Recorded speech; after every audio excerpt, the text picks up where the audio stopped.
Now let's start with interference of waves. Let's first define what do we mean by interference. For interference we can write when two or more waves of same frequency and constant initial phase difference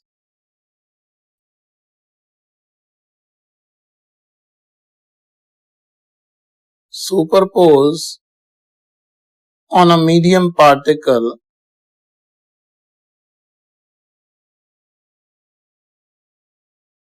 then superposition of such waves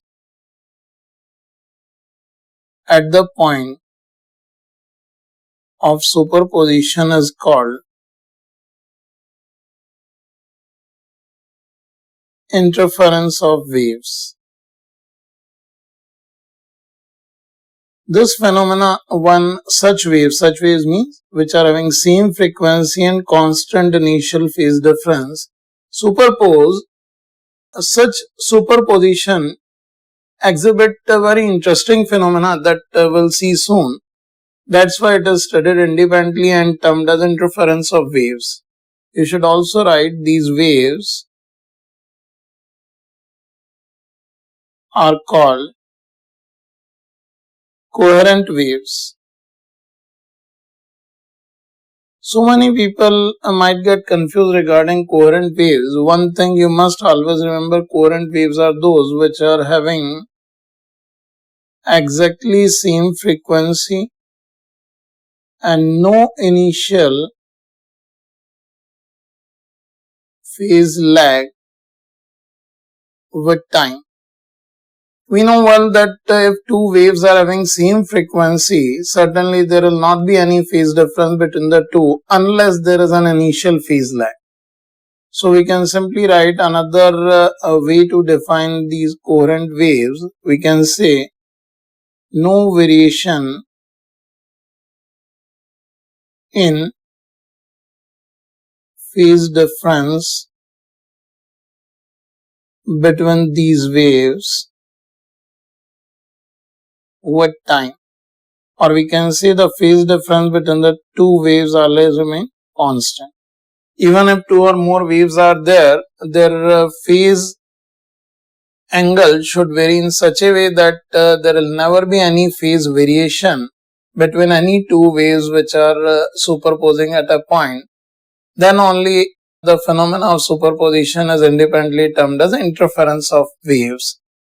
Let's discuss about various characteristics of interference of waves. When two waves superpose, a specific kind of interference we'll study, which is constructive interference.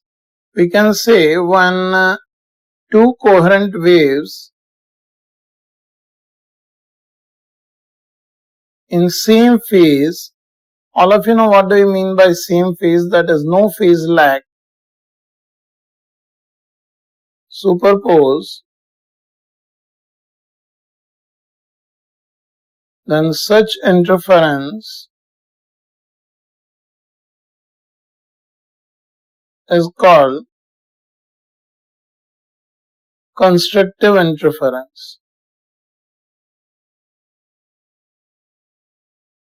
Let's discuss some particular kind of waves which are having zero phase lag and see on superposing the two what result we'll get. In this situation, now you can see when there are two waves W1 and W2 superpose on a medium particle, we can see that the two waves are exactly moving in phase synchronization or without any phase lag. When these will superpose on a medium particle, this will be the resulting oscillation or resulting displacement of medium particle.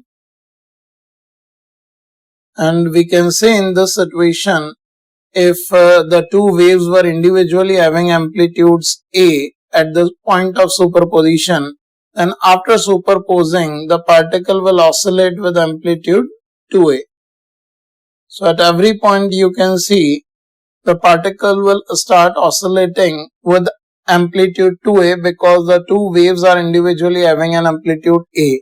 So such interference in which the waves are superposed in same phase, the resulting oscillation amplitude of medium particles will become 2a or the sum of the two amplitudes. Such interference we call constructive interference. Like just now we have studied about constructive interference, another kind of interference is destructive interference. For this we can write when two coherent waves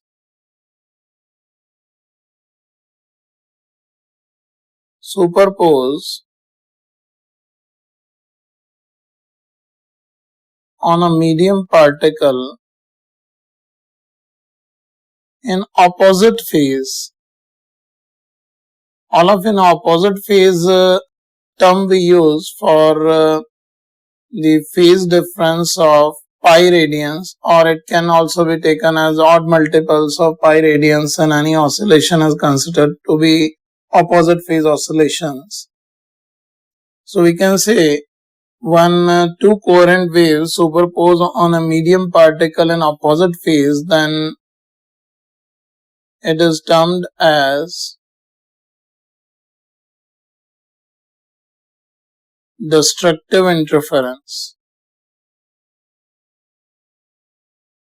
Let's again discuss pictorially when two displacement curves of waves in opposite phase superpose, what kind of resultant wave it produces.